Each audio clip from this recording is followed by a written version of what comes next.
আমার ভূতের গল্পগুলো সম্পূর্ণ কাল্পনিক থাকে, তাই কেউ এটার সাথে রিয়েল লাইফে মিলাবেন না। আর দ্বিতীয় কথা হচ্ছে এটাই যে এটা আমার ইনস্টাগ্রাম অ্যাকাউন্ট, পারলে ফলো করতে পারেন। আর আমার ভূতের গল্পগুলো সব সম্পূর্ণ আমার নিজের লেখা থাকে। তো আজকের গল্প হচ্ছে পুকুর পাড়ের টনি। এই গল্প হচ্ছে টনি, যে একটা গ্রামের মেয়ে ছিল, মানে শহর গ্রাম যেরকম হয়, ওটা শহরের দিকে আপগ্রেড হচ্ছে এখনকার দিনের তুলনায়। তো ওই টনি ছিল প্রচণ্ড শান্তশিষ্ট ভদ্র মেয়ে, যেটা এখনকার মেয়েদেরকে দেখাই যায় না। টনি এমনই মেয়ে ছিল যে জীবনে বিশ্বাস করতো যে জীবনে লয়ালিটি হচ্ছে আসল, জীবনে আসল হচ্ছে সৎ পথে থাকা। টনির ছোটবেলা খুব ভালো কাটেনি, অনেক গরিবতায় কেটেছে, অনেক গরিবতায়। কারণ টনি দেখেছে যে গরিবতা কি। টনি এমন এমন টনিদের দিন গেছে যেখানে হয়তো তাদের খাবার 3 বেলা ভাতটুকু জোটেনি, 2 দিন হয়তো 1 বেলা খেয়েছে, এরকম গরিব হয়েছে। কিন্তু টনিদের বাবা মাকে প্রচণ্ড ভালোবাসতো। কিন্তু টনির এমনই পোড়া কপাল যে ছোটবেলায় তাকে তার বাবাকে হারাতে হয়, এবং সে যখন প্রায় 16 থেকে 17 বছরের বয়স হয় তখন তাকে তার মাকে হারাতে হয়। টনিকে সামলাতো তার নিজের ঠাকুমা, যে টনিকে বড় করতো। টনির বয়স আস্তে আস্তে আসে হচ্ছে 23 বছরে। টনি দেখতে অনেকই সুন্দর, আর যেরকম ও সুন্দর সেরকম ওর আচার আচরণ, মানে কোনো চরিত্রের দিক দিয়ে কোনো বাজে ব্যাপার নেই, যেটা এখনকার মেয়েদের দেখা যায়, কিছু কিছু মেয়েদের, সব মেয়েদের না। তো টনি ছিল একটা পারফেক্ট এক্সাম্পল, একটা একটা সৎ নারী কী করে হওয়া যায়।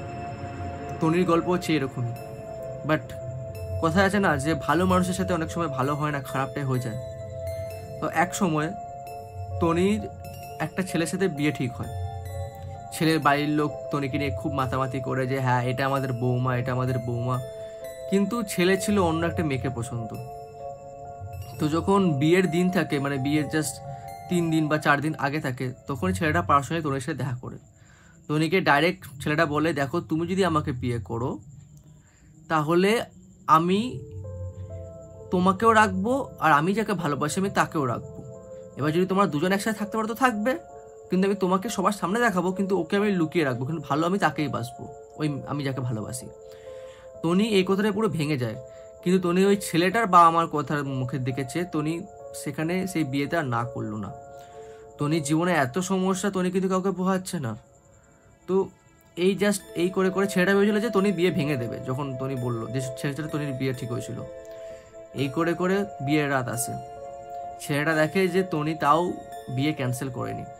লাস্টে ছেলেটা রাগের চোটে সবার সামনে অপমান করে বলে যে এই অনাথের সাথে আমার বিয়ে দেবে, যার কোনো বাবা মা নেই, সবার সামনে অপমান করে। এবং অনেক অপমান করার পর টনিকে সেখান থেকে সেই বিয়ে যে কোনোভাবে ছেলেটা ক্যান্সেল করে দেয়, কারণ ছেলেটা বলে তার ভালোবাসার মানুষটাকে অনেক বেশি ভালোবাসতো।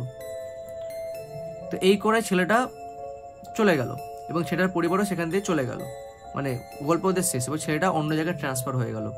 ছেলেটা ছিল একটা ফটোগ্রাফার, ওর নাম ছিল হচ্ছে রমেশ।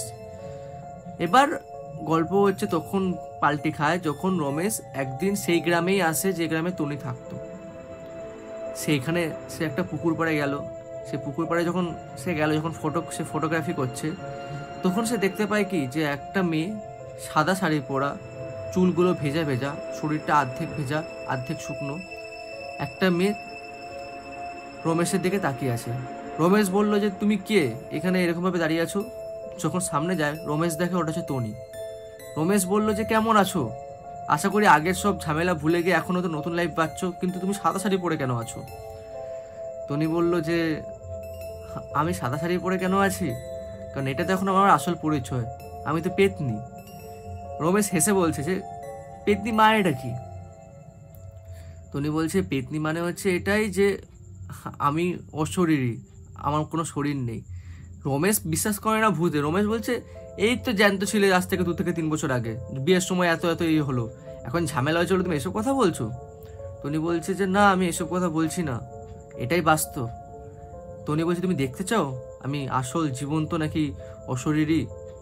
রমেশ বলছে হ্যাঁ দেখাও, তোমার মিথ্যা আমি আজকে এখনই বের করছি। রমেশ ক্যামেরা নিয়ে ফটো ফটো তুলতে বলছে দেখাও। এই করে করে দেখলো ওই পুকুরের মধ্যে টনি আস্তে আস্তে মিলিয়ে গেল। টনি যে মিলিয়ে গেল, টনি আর পুকুর থেকে আর উঠছে না। এবার রমেশ তো ভয় পেয়ে গেছে যে কি হলো কেসটা, ও কি ডুবে ফুবে গেল কিনা। রমেশ আবার পুকুরে ঝাঁপ দিল, কিন্তু অনেক খোঁজার পর রমেশ টনিকে দেখতে পেল না। তাই রমেশ চলে গেল টনির পাশাপাশি মানে টনির বাড়ির দিকে। ওইখানে যখন যায় রমেশ জানতে পারে ওই যে বিয়ে হয়েছিল, মানে বিয়ের সময়, মানে রমেশ যার সাথে বিয়ে করেছিল সেই বিয়ের সময় যে টনির সাথে যে সম্বন্ধ ভাঙলো, তনি সে অপমান সহ্য করতে পারেনি।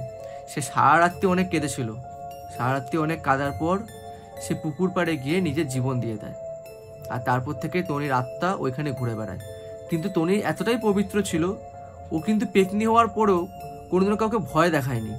ও চাইলে রমেশেরও চাইলে ক্ষতি করতে পারতো, কারণ ওর অতটা শক্তি ছিল, কিন্তু তাও কোনো ক্ষতি করেনি। রমেশ সেটা জানলো, এবং রমেশ যখন ওর ক্যামেরার ফটোগুলো একদিন চেক করছিল, ওইখানে দেখতে পেল তনির সেই ছবি, তনির সেই মুহূর্ত, যেখানে একটা সাদা শাড়ি পরা মেয়ে, হালকা হালকা ভেজা, চুলগুলোও ভেজা, এবং রমেশের ক্যামেরার দিকে তাকিয়ে আছে।